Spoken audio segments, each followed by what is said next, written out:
टीकॉम forces institute Bahawalpur में welcome करते हैं। शार्ट ट्रिक की सीरीज हमने शुरू की हुई है। पीपीएससी एफपीएससी से रिलेटेड के कुछ क्वेश्चंस ऐसे हैं जिनको आपने शार्ट ट्रिक से याद रखना है और ये बार बार रिपीटेड क्वेश्चंस हैं। तो इसी ट्रिक्स की जो सीरीज है इसमें आज हमारा लेक्चर 4 है। तो ट्रिक 4 आप समझ लें इसको। तो इसमें बेटा अगर हम बात करें तो सबसे पहली जो हमारे पास ट्रिक है, अच्छा उससे पहले बच्चों हमारा सेशन चल रहा है पीपीएससी एफपीएससी का 600 पर मंथ है, जिसमें मंडे टू फ्राइडे आपके लेक्चर्स होते हैं और सैटरडे वाले दिन टेस्ट होता है। ठीक है, तो ये तरतीब चल रही है, इसमें सारे सब्जेक्ट आपके कवर करवाए जाएंगे। उसके बाद बच्चों शार्ट ट्रिक में बात करें तो आज जो हमारी पहली शार्ट ट्रिक है जी वो है जी सार्क कंट्रीज। और सार्क जो कंट्रीज हैं इनको याद करने के लिए जो आपके पास शार्ट ट्रिक है वो क्या है, एमबीबीएस पेन। तो आपने ये याद रखना है, एमबीबीएस पेन। और ये जो सार्क है ये क्या है, south Asia association for regional corporation. ठीक है, तो सार्क जो है ये बेसिकली साउथ एशियन आप कह सकते हैं, एक तरह की रीजनल कम्युनिटी है, कॉरपोरेशन है आप कह सकते हैं। तो सार्क कंट्रीज जो हैं, ये सार्क कब बनी थी, ये बेसिकली 1985 में ढाका में बनी थी, लेकिन इसका हेडक्वार्टर कहाँ है, काठमांडू नेपाल के अंदर। तो काठमांडू नेपाल के अंदर सार्क का क्या है बच्चों, हेडक्वार्टर है। और ये सार्क जो है 1985 में ढाका में बनाई गई थी। इसकी ज़रूरत क्यों पेश आई, इसको इस वजह से बनाया गया कि जो साउथ एशिया की कंट्रीज़ हैं वो सारे जो हैं आपस में इकट्ठे हो जाएं और फ्री ट्रेड होनी चाहिए, इनके दरमियान तिजारत जो है कोई ख़ास टैक्स ना हो, आसानी से एक दूसरे के मुल्क में आ जा सकें, तिजारत कर सकें। इस तरीके से जो साउथ एशिया के कंट्रीज़ हैं, ये मैप में भी मैं पढ़ाऊँगा, जब हम एशिया का पढ़ेंगे तो उसमें ये सार्क कंट्री सारे करवाऊँगा। अभी शार्ट ट्रिक से आपने ये याद रखना है कि जो सार्क कंट्रीज़ हैं, साउथ एशिया की जो कंट्रीज़ हैं, उनको इकट्ठा करने के लिए ताकि तिजारत की जा सके, तरक्की की जा सके, ये इस तरह की एक ऑर्गेनाइजेशन बनाएगी सार्क जो है। ठीक है, लेकिन ये मसले मसाइल का शिकार है क्योंकि पाकिस्तान और इंडिया के जो है इश्यूज चल रहे हैं, तो इस वजह से इसके ऊपर अभी तक मुकम्मल तौर पर अमल नहीं किया जा सका। तो ये जो सार्क है बच्चों, इसको याद करने के लिए इसमें एक तो पीपीएससी ये पूछता है कि कौन कौन से कंट्रीज आते हैं, तो कोई एक आध कंट्री जो है वो मिस कर देता है या इनमें से कोई एक कंट्री डाल देता है कि ये कौन सा कंट्री जो है वो सार्क से बिलोंग करता है। तो इन सब कंट्रीज के आपको नाम आने चाहिए। सार्क कब बनी ये आपको पता होना चाहिए, कहाँ बनी याद रखिएगा, बनी ढाका में 1985 में, हेडक्वार्टर इसका नेपाल में काठमांडू के अंदर। ठीक है, तो ये आपने लाजमी याद रखना है, इसका हेडक्वार्टर लाजमी पूछा जाता है कि हेडक्वार्टर ऑफ द सार्क, तो वो कहाँ पे है, काठमांडू नेपाल के अंदर। ठीक हो गया बच्चों। तो इसके शार्ट ट्रिक क्या है, एमबीबीएस पेन। एम से मालदीव, बी से बांग्लादेश, बी दूसरा जो है भूटान, तीसरा एस, चौथा एस जो है श्रीलंका, पी से पाकिस्तान, ए से अफगानिस्तान, आई से इंडिया, एन से नेपाल हो गया। तो ये शार्ट ट्रिक आपने याद रखनी है, एमबीबीएस पेन। यहाँ से आपको ये भी आइडिया हो गया होगा कि सार्क कंट्रीज में टोटल कितने कंट्रीज हैं, 8 कंट्रीज हैं।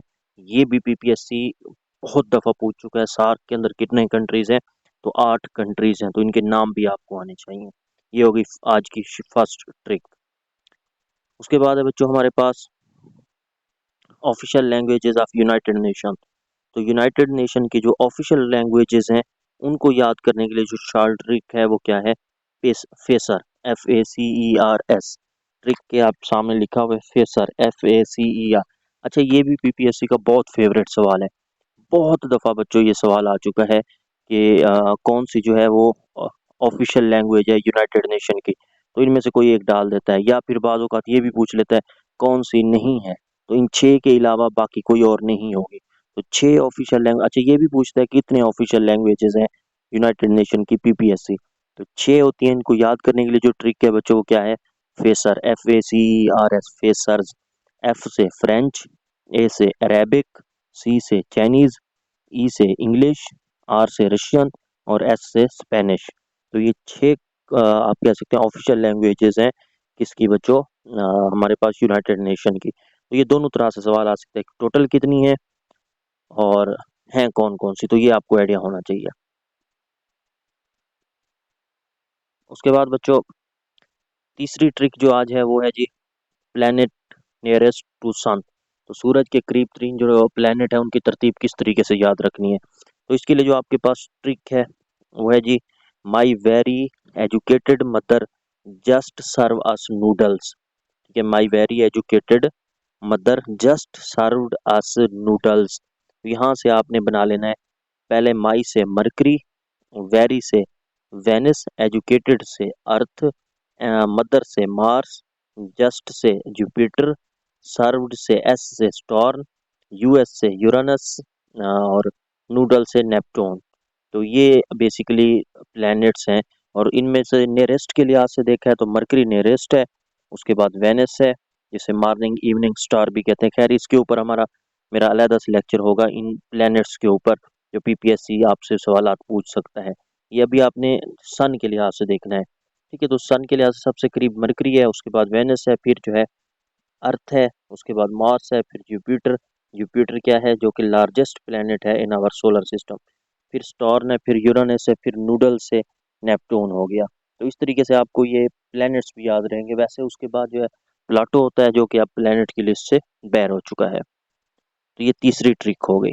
उसके बाद बच्चों आज की हमारी लास्ट ट्रिक वो है जी, एशियन कंट्रीज। अच्छा वो था सार्क कंट्री साउथ एशिया के, ये क्या है, Asian association of south east Asia. वो साउथ एशिया था, ये है साउथ ईस्ट एशिया। और साउथ ईस्ट एशिया में जो है टोटल कितने कंट्रीज आते हैं, बेसिकली 10 कंट्रीज आते हैं।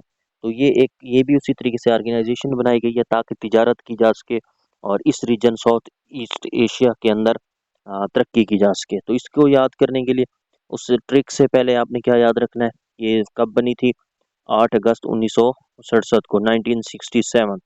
तो 8 अगस्त 1967 को एशियन कंट्रीज जो है, एशियान जो है ये बनाई गई थी। इसका हेडक्वार्टर कहाँ है, जकार्ता इंडोनेशिया। तो जकार्ता इंडोनेशिया के अंदर एशियान का हेडक्वार्टर है।